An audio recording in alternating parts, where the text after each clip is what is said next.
Assalamualaikum warahmatullahi wabarakatuh, sahabat hikmah. Dalam kesempatan kali ini kita akan membahas tentang tatkala Nabi Yahya berdialog dan melihat wujud iblis. Suatu ketika iblis sang musuh Allah mendatangi para nabi dan berbicara dengan mereka. Ia mendatangi semua nabi mulai dari Nabi Nuh sampai Nabi Isa, Ibu Maryam, serta kepada nabi-nabi yang hidup di antara keduanya. Suatu saat iblis menemuinya Nabi Yahya. Ketika iblis itu hendak pergi, Nabi Yahya berkata kepadanya, "Abu Murrah." Nama sebenarnya adalah Al-Harts dan gelarnya Abu Murrah. Allah menyebutnya dengan nama iblis karena ia terputus dari segala kebaikan saat disuruh sujud kepada Adam. Nabi Yahya berkata, "Aku ingin meminta satu hal kepadamu, dan aku harap kamu tidak menolaknya."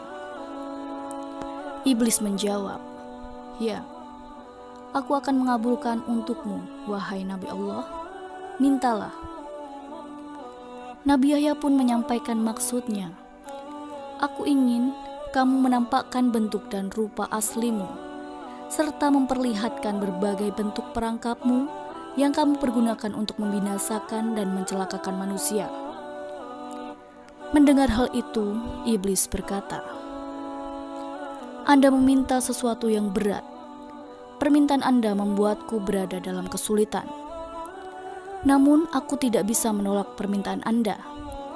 Hanya saja aku harap jangan sampai ada orang lain bersama Anda yang melihatku." Akhirnya keduanya bersepakat untuk bertemu pada esok hari di saat siang. Keesokan harinya pada saat yang ditentukan, iblis tiba-tiba muncul dan berdiri di hadapan Nabi Yahya. Ia melihat ketentuan Allah yang agung. Tiba-tiba iblis tadi berubah bentuk menjadi mirip hewan yang buruk dan menakutkan. Bentuk fisiknya seperti babi, wajahnya seperti wajah kera, dan matanya memanjang sama seperti mulutnya. Ia tidak memiliki janggut, rambut kepalanya jarang dan mengarah ke atas. Ia memiliki 4 tangan, 2 tangan di bahu, dan 2 tangan lagi di keningnya. Jari-jari tangannya ada 6, hidungnya menghadap ke atas. Ia memiliki belalai, wajahnya mempunyai tengkuk, kedua matanya kabur, ia pincang, bongkok, dan memiliki sayap. Baju yang dipakainya berkerut dan robek. Di atasnya ada berhala orang Majusi. Beberapa cangkir kecil menggantung di ikat pinggangnya. Lalu di sekitar bajunya ada 6 jenis minuman dengan warna yang beraneka ragam, seperti putih, hitam, merah, kuning, dan hijau. Di tangannya ada lonceng besar.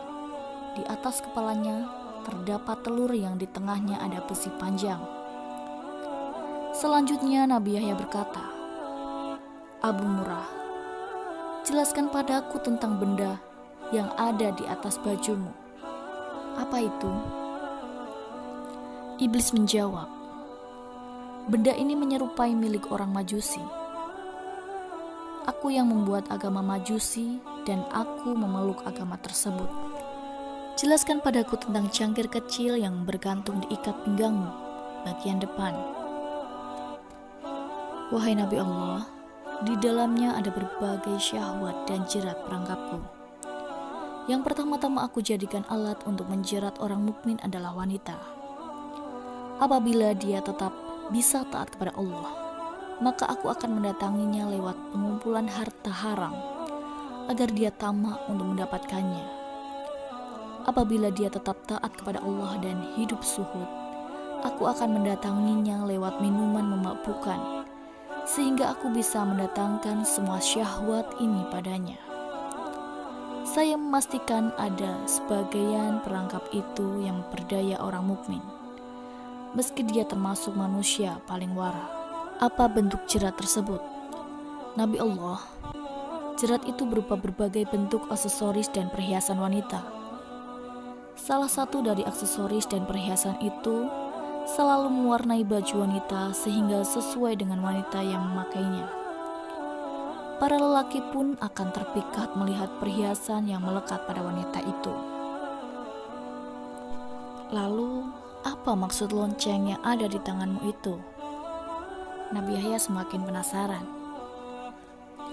Nabi Allah, ini adalah kumpulan sumber dari alat musik seperti kecapi, rebab, suling, gendang, rebana, dan berbagai jenis alat musik yang ada di tengah-tengah masyarakat. Mereka berkumpul di pesta kemaksiatan dengan membawa salah satu alat musik itu. Lalu mereka bernyanyi, bersenang-senang, dan memainkan musik. Setiap kali melihat hal itu, aku segera memainkan lonceng ini sehingga suaranya bercampur dengan suara musik mereka. Dengan begitu, mereka bertambah senang dan bertambah semangat dalam bermusik. Ketika mendengarnya, ada di antara mereka yang mengeluarkan telunjuknya. Ada pula di antara mereka yang menghentakkan kepalanya, dan ada pula yang bertepuk tangan. Ini terus-menerus mereka lakukan sampai mereka puas. Bagaimana dengan telur yang ada di kepalamu? Itu telur apa? Nabi Allah, jauhilah diriku dan perangkapku, seperti yang telah dijelaskan oleh para nabi, orang-orang saleh, para ahli ibadah, dan mereka yang wara. Anda harus menjaga diri dari godaanku, seperti halnya kepalaku yang menjaga telur ini dari segala bencana. Bencana apa itu? Tanya Nabi Yahya kepada iblis. Laknat dan kutukan, jawab iblis.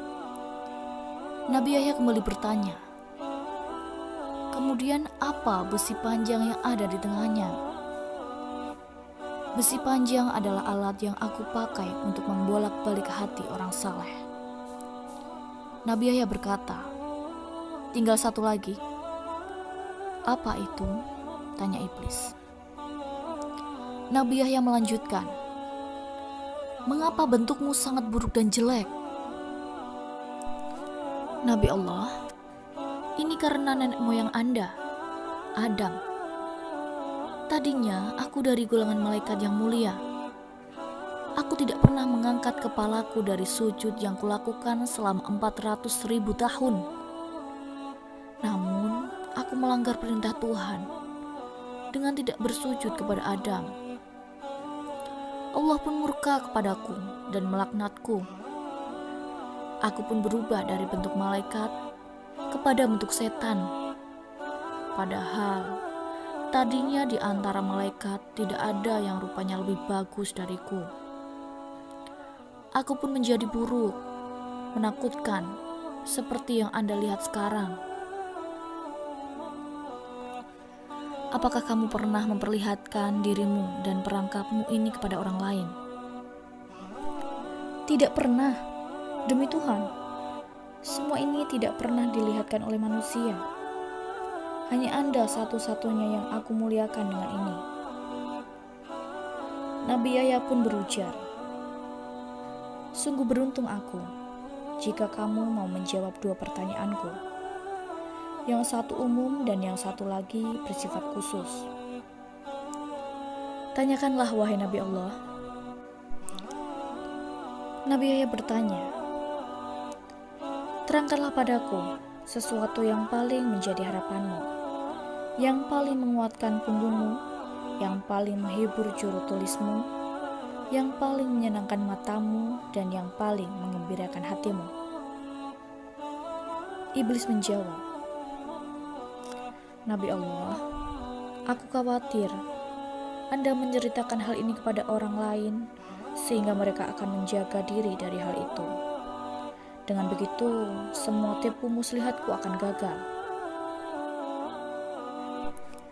Nabi Yahya berkata, dalam kitab suci, Allah telah menceritakan kondisimu berikut tipu muslihatmu kepada para nabi dan walinya.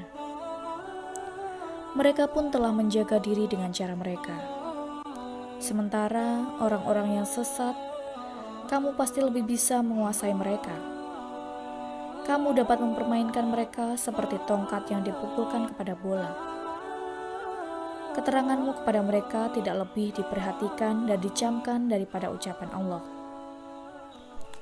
Iblis kemudian menjelaskan, Nabi Allah, hal yang paling aku harapkan dan paling menyenangkan diriku adalah wanita.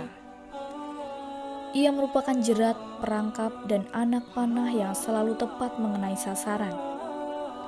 Aku selalu berhasil dengan mereka. Aku berhasil menjatuhkan wanita dalam kebinasaan. Ketika menggoda para ahli ibadah dan ulama, mereka bisa mengalahkanku. Lalu aku kirimkan pasukan untuk menyerang mereka. Tetapi pasukan tersebut pun kalah. Pada saat demikian, aku ingat dengan wanita, sehingga diriku menjadi tenang, amarahku menjadi reda, emosiku lenyap, jiwaku menjadi tenang, dan kekuatanku menjadi bertambah. Seandainya wanita itu bukan dari keturunan Adam, pasti aku akan bersujud kepada mereka. Mereka adalah maduku, jimat mereka ada padaku. Setiap mereka memiliki kebutuhan, maka aku berusaha membantu mereka untuk memenuhi kebutuhannya. Pasalnya mereka adalah harapanku, sandaranku, gantunganku, orang kepercayaanku, dan pembantuku. Demikian sahabat hikmah, sedikit kisah tentang tatkala Nabi Yahya berdialog dan melihat wujud iblis.